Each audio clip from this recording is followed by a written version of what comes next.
Right, hi guys. Fizedi's told me that he's not going to be able to make it onto the server tonight, so we're going to do our recording tomorrow night, which gives me a whole night to be able to do a prank or something fun for Fizedi to see when we start recording tomorrow. So I'm going to try and do that today. I'm going to keep it a secret, and let's see how it goes.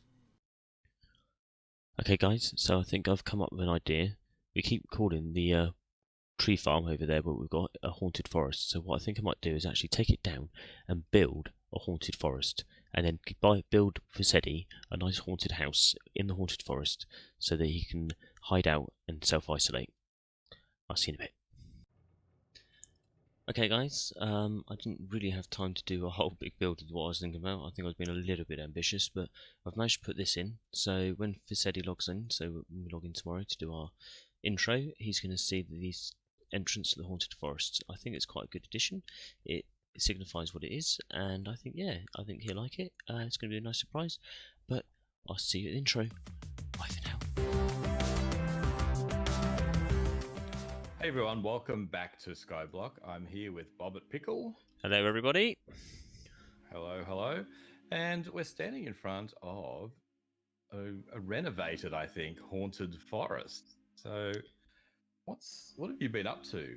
Well, I kind of thought, the haunted forest needed a bit of sprucing up. I wanted to surprise you when you came back on, and this is it. So we now can see that it's haunted because it's a very haunted entrance. It is indeed. We've got custom trees. Yep. So nice spooky fence. Very, these spawning points. Very haunted. So that is pretty cool. So that's something you've done over the week break. So I think we should go. Something else I did is the trading hall. Let's race over and have a quick look at the trade. Rightio, let's go and have a look. Yep. Okay, so here we are at the makeshift trading hall. What have I got? 2, 4, 6, 7, I think. 7 villagers in here that are trading with. Now, Albert, I've got a surprise for you. What's this? Come and have a look. Top, the bottom chest, bottom right. Gems. They're not gems, they're emeralds. That's cool. Bottom and chest. Do you know what? That is just what I needed. I'm going to take both of those. Thank you very much. I need them. That's really good. I was just saying at the end of my last video that I needed redstone to be able to sort out my farms. So thank you very much. I was just about to hit you with my diamond sword. So yeah, actually, I think I had it in my video, but yeah, we've managed to get. I can put that on, and I've got a few diamond tools. But I think what we might do in this episode, if either of us have time, is to expand it out and let's get a few villagers to trade with. We've got quite a few here happening, and some of these guys are giving us some full diamond gear, but it could be better. But yeah, maybe we just expand this out a little bit. And this is the guy here that's giving us all the red. Oh, he's opened up again. Oh, cool. Since you stole all the redstone, I can get some more. Yeah, so he's giving us all the redstone. Not a lot, but it's better than waiting for the farm to give it to us. So this sort of opens up a whole new adventure that we can do, and leads us into today's episode of what we're going to do. If I knew where that stupid farm is, where is it? This one. So I was over at the farm and it was overflowing. It was just full. So I was thinking maybe, we were thinking together the same thing, maybe we could automate the storage and sort it out. So I was thinking that's probably do this episode, but you'd already got a bit of a head start. So yeah, so I'm leaving that task to you. Yeah, down here, yes, I'd already started, because I had a little bit of time left over after doing the forest. I thought I'd build this section down here by the iron farm. I've already started doing a little bit of work down here. It's going to be our storage area, so we can feed all the loot from the mob farm across and store it over there. So easy access. Yeah. We don't have to travel so far to go and get it, and it can just be delivered to us. Have a look to behind you in the tree. There's a visitor. Ah, see, it's a haunted forest. Perfect. Yes. You've only had a that's bow. a bit of an issue. I got one, but I won't be able to reach him. I might, never know. Try it. You overshot him. I think it was too high, yeah. So, whilst I'm trying to annoy him, there we go. Now he's hiding better. So that was going to be we'll leave him be. You just took a Part pot of shot. Today's episode. So that can be your task, I think. You could look after the storage and automated sorting and transportation of items. And so for me, I think now that we've got a bit of redstone, and I don't know where they are. Oh, they're here, aren't they? Because I just used to jump up and grab it. Is that it here? Yeah. So I might automate the pumpkin and melon farm a little bit to increase the efficiencies there, to give us some more. That'll be a bit of just a simple upgrade. Move over here, because these guys are too noisy. So yeah, so I might just upgrade that farm up there. And the other thing we're thinking shortly. So I'm going to build a slime farm. The area we've chosen is over there, where that smooth stone slabs are. That's a slime chunk. And also a sand farm. So I need to get the husks over in wherever it is. I think it's out that way.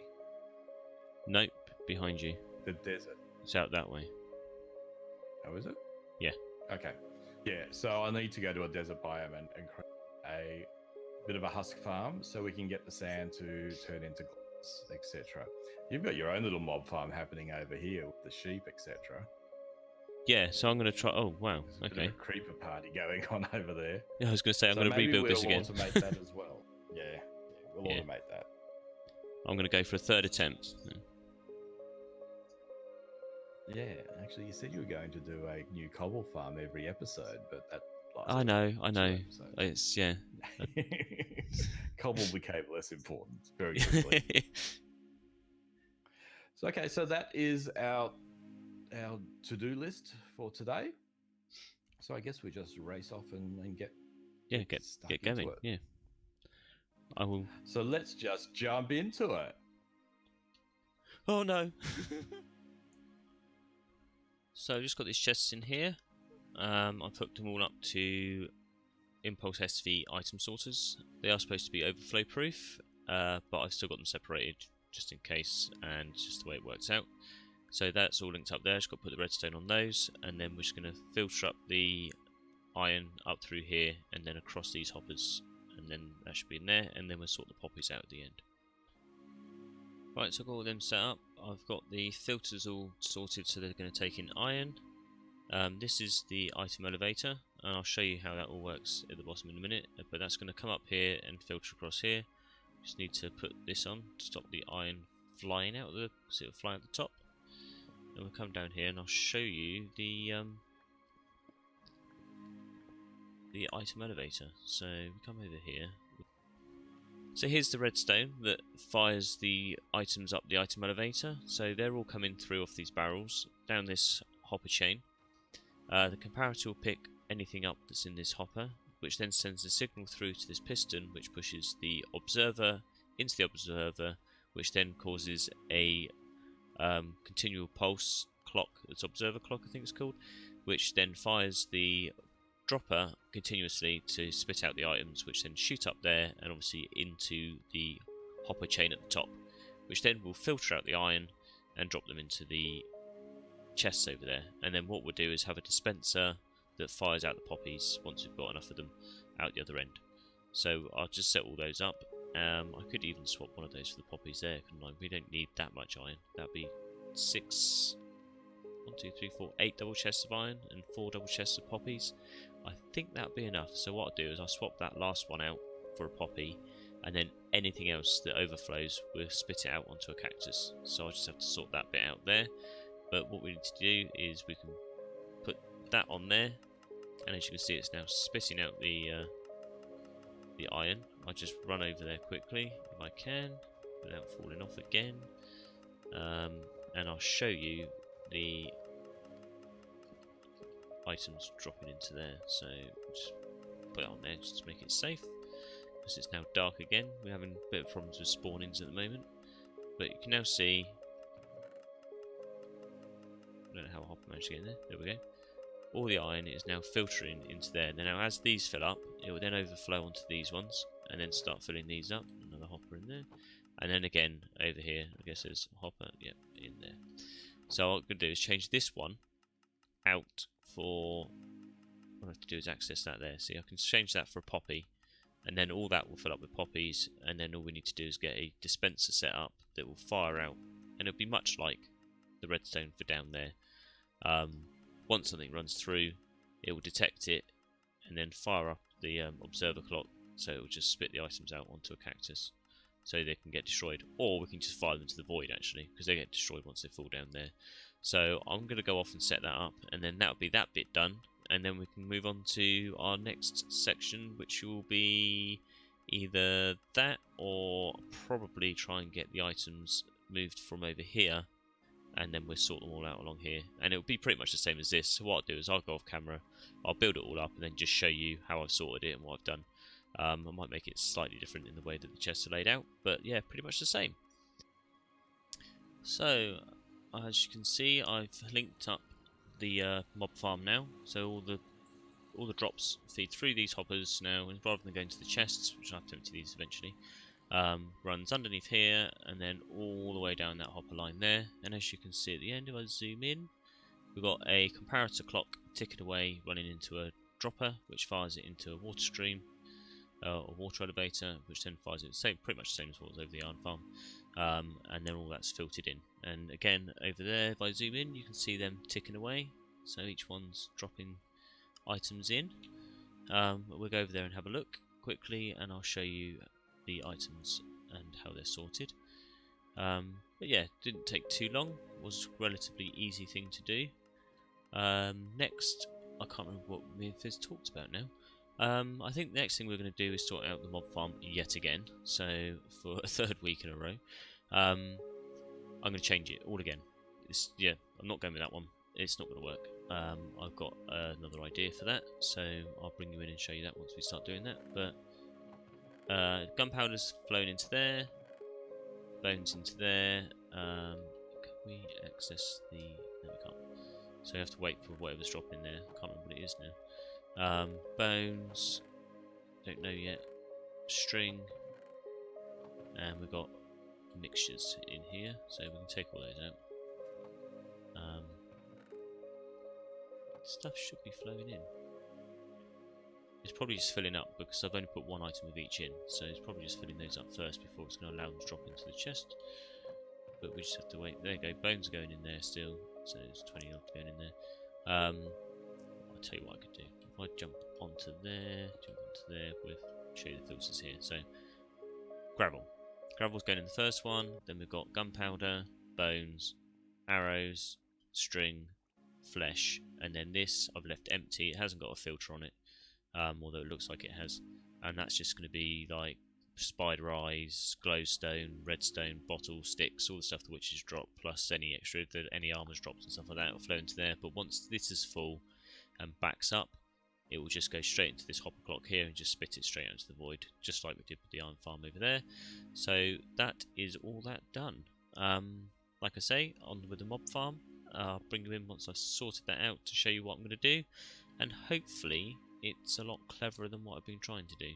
I know it's a bit of a pain in the bum having to sort it all out again, but I kind of wanted to feed everything into these since they're already here. Yeah, so I'll get on with that then. So, I died again. Yeah, I'm now up to 29 deaths. I've lost everything.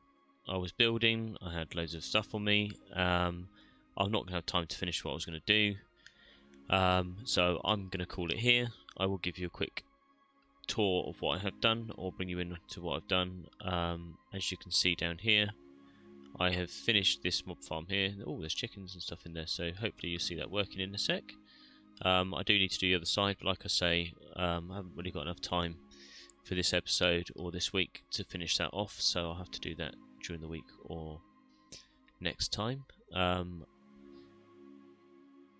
I'll take you down there to show you how it works, so like I said, and talk you through how the timing system works and the flushing system works over here, but you should see it click into action in a minute, hopefully. We've got mobs on there, which is good. We've got this side here, which also got mobs spawning on it. There you go. The water stream's flowing down there and pushes the mobs into another stream there. Gradually takes them down the hill though, so if they walk back up. So it's not super effective, but it does the job that we need. Do need to do this side though, because obviously passive mobs are on that, spawning on that side, which is affecting the rates. So I either need to take all that grass out, and it fell then, take all that grass out or build another one. And I think I'm going to build another one. As you can see, I started there, I fell off the edge, and lost everything, so I need to start growing. Right, so here we are at the newly built passive mob farm, and hopefully the last time I'm going to build it, because I think it will actually work once I actually kill these with a pickaxe. It's a normal tool to kill animals with. Yeah. So this is the timer device, so I'll talk you through this first. Classic Etho hop clock. So that will pulsate backwards and forwards after 64 items are in there, so you've got them there. As that pulses forward, that then sends a signal all the way down here and fires out this piston. Also sends a signal through here, but this acts a lot slower, and you've seen its work there. So by the time this redstone signal gets to here, this block's already pushed forward and stops the signal going through there, therefore stopping the trapdoors, which I'll show you in a minute, up here opening. Then once the hopper clock switches back to this state, obviously it stops the redstone signal. So that's the redstone signal going through there. See, that blocks it, and now that redstone signal can't go through. When it turns off, the hopper clock switches to the next state. This piston gets retracted, but obviously this takes longer to come through the chain, so it's still active, which then sets off this torch tower and opens the trapdoors. So I'll come up and show you. Hopefully I can get up there in time. There we go. So that's retracted. See all this water, those trapdoors open, and then that redstone, the repeaters down there, obviously fade out because there's no power going to them, and then it pops them back up again. So pretty simple way of doing it, and that's just a flushing farm then. So like I said, that's really all I've got time for today. Haven't managed to meet up with Fizedi again, so it's a solo goodbye again from me, and it'll be a solo goodbye from him too. But I hope you enjoyed the episode. Like I said, we've got quite a bit done. We've managed to get the 2 farms in. We've managed to get the 2 sourcing systems in, and that took quite a while. So we had to get all this chain system in and item elevators and stuff like that. So we've now got all our loot from the mob farm and from the iron farm collecting in here. Maybe at some point we'll then do another one on this side for the passive mob farm once we get that up and running. And we managed to get that done as well, so that's actually working. Just need to do the other side and then it'll be fully functionable. Yeah, so like I say, thank you again for watching, and if you enjoyed it, hit the subs button. Check out Fizz's perspective on this episode, because obviously he's gone off and done something completely different. I haven't even seen what he's done yet, so it'd be good to see that. I'll be watching it. Leave comments in the descriptions of anything you think we should be doing, or any hints or tips that you've got, would be much appreciated. And I will see you again next week. Yeah, back to the haunted forest, and bye for now.